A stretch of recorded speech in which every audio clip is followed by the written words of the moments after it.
السلام علیکم، میں ہوں جاوید درانی اور آپ دیکھ رہے ہیں جاوید درانی پوڈ کاسٹ۔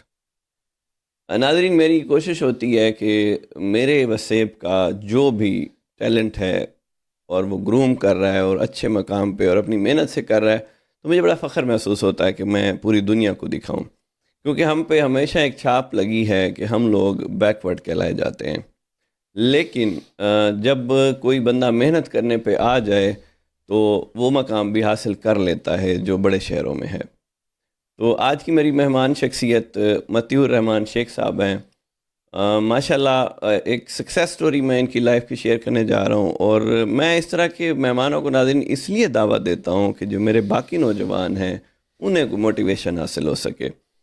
تو متی صاحب نے ایک سٹور سے سٹارٹ لیا تھا، اور ماشاءاللہ اس وقت میرے ایریا کے پراپرٹی کے ایک اچھے آئیکن جانے جاتے ہیں۔ اس کی وجہ کیا ہے، اور ہم جانیں گے کہ کوئی بھی کاروبار ہے وہ گروم کیسے ہوتا ہے اور سکسیس کیسے ہوتا ہے۔ ہر کام کے پیچھے ناظرین کوئی نہ کوئی اسٹریٹجی، کوئی نہ کوئی جدت، کوئی نہ کوئی جذبہ ہوتا ہے تو آگے آتا ہے۔ متی صاحب، آپ کو خوش آمدید کہوں گا اپنے اسٹوڈیو میں۔ جی شکریہ جی، مہربانی آپ کی۔ میں چاہوں گا تھوڑا سا تعارف آپ اپنا خود کروا دیں۔ جی مطیع الرحمان شیخ میرا نام ہے، اور میں شیخ فیملی سے ظاہر بلانگ کرتا ہوں۔ ادھر لیا شہر میں ہم زیادہ تر بزنس کرنے والے لوگ ہیں۔ جی بزنس اور دکانداری اور ہٹی وال ہونے کے علاوہ ہمارا کوئی دیگر تعارف ظاہر نہیں ہے۔ تو آپ نے کتنا عرصہ سٹور پہ کام کیا؟ آپ کا سٹور بھی میں کافی مشہور ہے میرے خیال ہے جی لیا ہاں میں۔ جی ہاں جی القمر جنرل اسٹور کے نام جی جی سے میرے یہ تقریباً پچھلی کو 5-4 معلوم تاریخ جو ہے نا ہماری، جی پچھلی 5-4-6 نسلوں سے ہم لوگ منیاری کا بزنس کرنے والے ٹھیک لوگ ہے، ہیں۔ ظاہر ہے وہ اسی روٹین کے تحت میں بھی تقریباً، میری کوئی اکیڈمک ایجوکیشن زیادہ نہیں ہے۔ صحیح ہے، میں نے 7ویں جماعت کے بعد ریگولر اسکول اٹینڈ نہیں کیا۔ صحیح۔ ویسے میرے پاس ڈگری BA کی ہے، HEC سے ریکگنائز ویسے بھی نا ہے۔ یہ بات بڑی تو عجیب سی ہو جائے گی کہ میرے پاس ابھی تک جتنے بھی مہمان آئے ہیں نا، تو سکسیس سٹوریز انہی کی زیادہ ہیں جنہوں نے پڑھائی پہ توجہ نہیں دی۔ یہ آپ اپنے سسٹم کا ملک کا فالٹ کہہ لیں۔ بہرحال ویسے بہرحال وہ یوں آ کہ میں وہ چھوٹا تھا، ظاہر ہے میں اپنے گھر میں بڑا بھائی صحیح ہوں۔ تو اس عمر میں جب میں 13 سال کا تھا تو اس وقت میں نے اسکول چھوڑ کے اپنے ابا جی کے ساتھ دکان پہ بیٹھنا شروع صحیح۔ کر دیا۔ تو ظاہر ہے اب ان کی مجبوری اچھا یہ شیخ تھی صاحب، کہ ایک نسل در نسل کام چلتا آ رہا ہو، جی اس سے ڈائیورٹ کر کے اور کام میں آنا بہت مشکل ہوتا ہے۔ جی بالکل تو یہ کب آپ کو خیال آیا کہ جنرل اسٹور سے اور اتنے بڑے کام میں آپ نے ہاتھ ڈال دیا؟ وہ ایسا ہوا کہ ہم نے نا اپنی جنرل اسٹور والی دکان سے ہی نا، جی جیسے کوئی دکاندار آدمی اپنی جمع پونجی اکٹھی کر کے کو اپنی سیونگ کی شکل میں کچھ جی جی امداد بناتا ہے۔ ہم نے 98 میں یہاں بائی پاس روڈ کے اوپر ایک رقبہ لیا 10 ایکڑ، ٹھیک ہے، ایسے اپنی پونجی کے طور پہ نا۔ صحیح، تو ظاہر ہے اس وقت یہ ٹرینڈز نئے نئے آ رہے تھے۔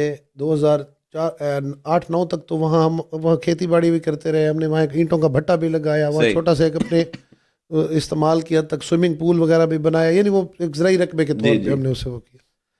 جب ہم نے دیکھا کہ 2010-11-12 میں اس ٹائم میں آ کے نا ٹرینڈ آ گیا تھا، لیا میں بھی ہاؤسنگ سوسائٹیاں بننی شروع ہو گئی تھیں چھوٹی چھوٹی، جی تو ہم نے بھی وہاں القمر ٹاؤن کے نام سے ابتدا کی۔ کیونکہ مجھ سے میرے 2 چھوٹے بھائی جو ہیں وہ بھی ظاہر بزنس میں ہی آنے تھے، جی تو اس وقت جو مجھ سے چھوٹے بھائی ہیں عرفان، انہوں نے اس وقت BA کمپلیٹ کیا، اور صحیح، ان کو ہم نے دکان پہ شفٹ کیا بابا جی کے ساتھ۔ صحیح، تو ظاہر سی بات ہے وہاں 2 بھائی تھے، ابا جی بھی تھے، تو جی الحمدللہ وہاں سٹاف وغیرہ بھی ظاہر ہوتا تھا ساتھ۔ تو اس جگہ سے ہمیں یہ ضرورت محسوس ہوئی کہ اب ہمیں نا ایک اور بزنس پروفیشن بھی ساتھ میں جوائن صحیح، کرنا چاہیے۔ صحیح، میں بڑا بھائی ہونے کے ناطے میں وہاں سے کوئٹ کر گیا، میں نے چھوٹے بھائی کو دے دیا۔ بابا جی تو خود نگرانی کرتے رہے جی ابھی تک، اب ان کی طبیعت تھوڑی سی ایسی ہے کہ گھر جی ہوتے ہیں۔ تو میں اس وقت اس بزنس میں آ گیا۔ میں نے آ کے 2-4 جگہوں پہ چھوٹے چھوٹے پلاٹس خرید کیے، ان کے پھر ٹکڑے بنائے، ان میں چھوٹی چھوٹی گلیاں اور چھوٹے، جیسا ہمارا ایک ٹرینڈ تھا۔ ٹرائل کے طور جی پر جی آپ، ٹرائل۔ صحیح، اس وقت 2010 میں یہ تھا کہ ہمارے یہاں ہاؤسنگ آرڈیننس ابھی نافذ نہیں ہوا تھا۔ اس وقت تک ہمارے پاس ہاؤسنگ کے لاز بھی ابھی نہیں تھے، صحیح، اور ہم لوگ بھی مطلب اس وقت پراپرٹی کے ریٹس بوسٹ کر رہے تھے کہ ہم مطلب مذاقاً یہ کہتے ہیں پراپرٹی کا کام کرنے والے لوگ کہ اگر ان سالوں میں کوئی پراپرٹی کے بزنس کے نزدیک سے بھی گزرا ہے تو کروڑ پتی ہو گیا۔ کروڑ پتی ہو گیا، صحیح، وہ ٹائم ایسا تھا، اس وقت سکوپ ایسا تھا، ریٹس ایسے بڑھے۔ صحیح، اس ٹائم میں اللہ کا شکر ہے ہم نے بھی بہت اچھا اس میں کمایا، ہمیں بہت اچھا رسپانس ملا۔ اپنا بیک گراؤنڈ ایک کاروباری ہونے کی وجہ جی سے دیگر وہ دوست سوشل لنکس بھی کام آئے آپ کے. جی وہ جو اس میں نوآموز تھے ہماری طرح تھے، مگر ہمارے پاس بیک گراؤنڈ کے طور پہ کاروباری فیملی کے سٹیمپ یا ایک بزرگوں کا نام موجود تھا، تو اس کی وجہ سے اللہ تعالیٰ کا کرم ہوا، اللہ پاک نے ہمیں اس میں سے بہت اچھا الحمدللہ آسان رزق دیا. 2015-16 میں ہم اس سائڈ پہ آ گئے کہ اب گورنمنٹ کے اداروں نے بھی سختیاں کرنی شروع کر دی ہیں. صحیح. کسٹمر بھی یوز ٹو ہو گئے ہیں چیزوں سے، صحیح. سمجھنے لگے ہیں. اس میں بہتر یہ ہے کہ آپ پڑھے لکھے کام کی طرف آئیں، برانڈڈ کام کریں، اچھا کام کریں، معیاری کام کریں، اس کی آپ کو اچھا معاوضہ ضرور ملے گا. صحیح. میں مطلب اس کے بعد ہم نے آ کے جو سب سے بہترین اور جدید کالونی کی ہم نے بنیاد رکھی 2020 میں. صحیح. خالق داد ٹاؤن کے نام سے. صحیح. خالق داد ٹاؤن جاوید بھائی ہماری وہ کالونی ہے جس میں جو آپ کہہ سکتے ہیں کہ لیا کی کارپیٹڈ روڈ والی پہلی کالونی میں نے بنائی. چھوٹی سی کالونی ہے، 10-12 ایکڑ کی ہے. صحیح ہے. مگر اس میں الحمدللہ جو لیونگ سٹینڈرڈ ہے، اگر آپ چل کے دیکھیں تو آپ کے اس وقت جو ہاؤسنگ 2 میں، ہاؤسنگ 3 میں امپلائیز میں جو زمین کے ریٹ ہیں ان سے آدھی قیمت پہ ہم وہاں زمین بیچتے ہیں. صحیح. یعنی کہ یہاں 10-12 لاکھ روپے کا رہائشی مرلہ آپ کے شہر میں بک رہا ہے جی، تو ہم وہاں 5-6 لاکھ روپے میں بیچتے ہیں. مگر اس کی جو ہماری جو فیسلٹیز ہیں وہ کم از کم 8 چیزیں ایسی ہیں، میں بھی آپ کو گنوا سکتا ہوں جو خالق داد ٹاؤن میں اویلیبل ہیں، دیگر جگہوں پر وہ موجود نہیں ہیں. کون سی ہیں وہ؟ 4 دیواری ہے. صحیح. ہاؤسنگ 1 کی، 2 کی، 3 کی، یا امپلائیز کی کوئی 4 دیواری نہیں. انٹرنس پہ ہمارا بہت خوبصورت گیٹ بنا ہوا ہے، یعنی اس کی مالیت کم از کم 2 کروڑ روپے اس گیٹ کی لاگت ہے. یہ جس کے بار شیر لگے ہوئے آپ نے اگر دیکھے ہوں تو اس کی وجہ سے وہ شیروں والی کالونی بھی مشہور ہے. وہ شیروں والی بھی کہتے ہیں لوگ اسے اپنی اس کے طور پہ. ویسے خالق داد ٹاؤن اس کا نام ہے، رجسٹرڈ ہے. اس میں 2 پارک ہم نے دیے ہیں. ان پارکوں میں گزیبو، ان میں واکنگ ٹریکس، ان میں آبشاریں، ان میں ٹاک شاپس، ان میں اپنا پبلک ٹوائلٹس. یعنی کہنے کا مقصد ہے کہ وہ جو چیزیں مطلب آپ نے ایک ٹرینڈ دیا لیا میں، ایسا نہیں تھا پہلے. Street lights. ٹھیک ہے. اب آپ جا کے دیکھیں لیا کی کسی بھی کالونی میں اسٹریٹ لائٹس، ان سرکاری کالونی میں جن کا میں پہلے نام لے چکا ہوں، جن کے ریٹ سب سے بہت زیادہ ہیں یا بلکہ ڈبل ہیں کہیں تو، صرف ان کے پاس ایک سٹیمپ ہے پنجاب گورنمنٹ کی کالونی ہے. صحیح ہے. نہ ان کی گلی کی وہ سائز ہمارے جیسا ہے، نہ ان کے لیکن بس ایک بات آ جاتی ہے، لوگ ٹرسٹ کرتے ہیں کہ رقبے میں کوئی رولا نہیں ہوگا. جس طرف میں رولا ہمارے رقبے میں بھی نہیں ہے کوئی. صحیح. میں اسی سائڈ پہ آ رہا تھا کہ لوگ چونکہ ہمارے فیلڈ میں ہمارے فیلڈ کے دوستوں کی، ہمارے پیٹی بیراؤں کی جسے کہتے ہیں، بہت ساری ایسی غلطیاں ہیں جس کی وجہ سے ظاہر ہے ہمارا جو یہ درمیانہ طبقہ ہوتا ہے، میڈیم طبقہ، زیادہ تر ہمارا پرچیزر وہ ہوتا ہے. اچھا شیخ صاحب، میں چاہوں گا کہ آپ سے گپ شپ بھی ہو رہی ہے اور ساتھ ساتھ میرے ناظرین کو نالج بھی ملتا رہے کہ اگر آپ نے کوئی پروجیکٹ شروع کرنا ہے تو اس میں کیا کیا لوازمات آپ کے پاس ہونی چاہیے، لیگل کون سے ڈپارٹمنٹ سے NOC ملنی چاہیے، کیا کیا چیزیں ہیں، یہ شارٹلی تھوڑا جلدی بتائیے گا، پوڈ کاسٹ کا ٹائم تھوڑا کم ہوتا ہے. جی مجھے اندازہ ہے. اصل میں ایسا ہے جاوید بھائی، جو پہلی چیز نا وہ آپ نے دیکھنی ہوتی لوکیشن. ٹھیک ہے. اور اس کے بعد اس رقبے کی مطلب ولدیت جسے ہم کہتے ہیں، اس کے لیگل ہونا چاہیے. لیگلی رقبہ ٹھیک ہے، اس کی لوکیشن اچھی ہے. تو دیگر جو محکمہ جات ہیں آج کل تو 1 ونڈو آپریشن کے طور پہ پنجاب گورنمنٹ نے متعارف کروایا ہے. بہت اچھا اقدام ہے. تو جی آپ اگر ضلع کونسل کی حدود میں بنا رہے ہیں یا بلدیہ کی حدود میں بنا رہے ہیں، آپ وہاں جائیں گے، آپ کو وہاں سے چیک لسٹ مل جائے گی. وہاں سے تقریباً کوئی 11 یا میرے خیال میں 12 NOCs ہیں جو آپ نے مختلف محکمہ جات سے وہ سر شارٹلی بتا دیجیے کون سا وہ اس میں محکمہ ماحولیات ہے. میں یہ جاننا چاہوں گا کہ کیونکہ پچھلے دنوں ایک ایشو ہوا تھا کہ کچھ ہاؤسنگ سوسائٹیز کے لوگ بھی ڈسٹرب ہوئے تھے اور لیا کا بزنس بھی ڈسٹرب ہوا تھا. سوال یہ ہے کہ آپ نے 10-11 محکمہ جات بتائے. میں یہ پوچھنا چاہ رہا ہوں، آپ یہ بتائیں کہ کس ٹائم کون سے محکمے نے NOC دینی ہوتی ہے؟ کہ ایک پروجیکٹ اکٹھے سب دے دیتے ہیں یا اس کا کوئی ٹائم سپین ہوتا ہے؟ ایسا ہوتا ہے کہ آپ کو سب سے پہلے جب آپ کوئی کام ایسا شروع کرنے لگتے ہیں تو آپ کو متعلقہ محکمے سے انیشیل NOC لینی پڑتی ہے. ٹھیک ہے. انیشیل کون سا محکمہ ہے؟ انیشیل NOC یہی ہماری ضلع انتظامیہ دیتی ہے، DC صاحب کے دفتر سے سمجھ لیں. ٹھیک ہے، وہ آپ کو مل گئی. اب جو دیگر چیزیں ہیں نا، جب آپ کمپلیٹ کرتے جاتے ہیں تو وہ اس چیک کے بعد، اب اچھا کیا پنجاب گورنمنٹ نے کہ لوگ کمپلیٹ نہیں کرتے تھے کام. ایسے انہوں نے نظر آنے کی حد تک کر دیا، پراپر نہ ہوا تو NOCs ان کو مل گئی. مگر اب اس میں ایک اچھا ہوا ہے کہ ہمارا روڈ ہے نا، میں آپ کو مثال دے کے ایک چیز کی کہتا ہوں تو پھر آپ کو چیزیں وہ ساری اس میں آ جائیں گی. اب اس کو چیک کرنے کے لیے متعلقہ ہائی وے ڈپارٹمنٹ موجود ہے. اچھا. اب ہائی وے ڈپارٹمنٹ کا جب ہم کہیں گے انیشل این او سی کے بعد متعلقہ محکمے کو ہم کہیں گے کہ جناب ہمارا روڈ سٹرکچر کمپلیٹ ہو گیا. ٹھیک ہے.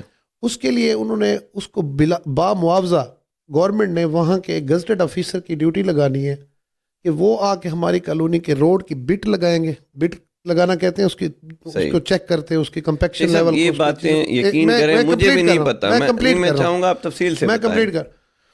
اب وہ ایس ڈی او صاحب آئیں گے یا ایکس سی این صاحب آئیں گے یا ان کے کوئی سپروائزر جو بھی آئیں گے, وہ آ کے محکمہ روڈز کا وہ بندہ ہوگا جو جانتا ہوگا کہ پنجاب گورنمنٹ کی طرف سے روڈ کا منیمم اس کی چوڑائی کیا ہے, اس کا کمپیکشن لیول کیا ہوتی ہے, ویسے لیئر جو ہے اس کے اوپر لیئر 2 انچ کی ہوتی ہے, 2 انچ کی منیمم 2 انچ کی ہوتی ہے.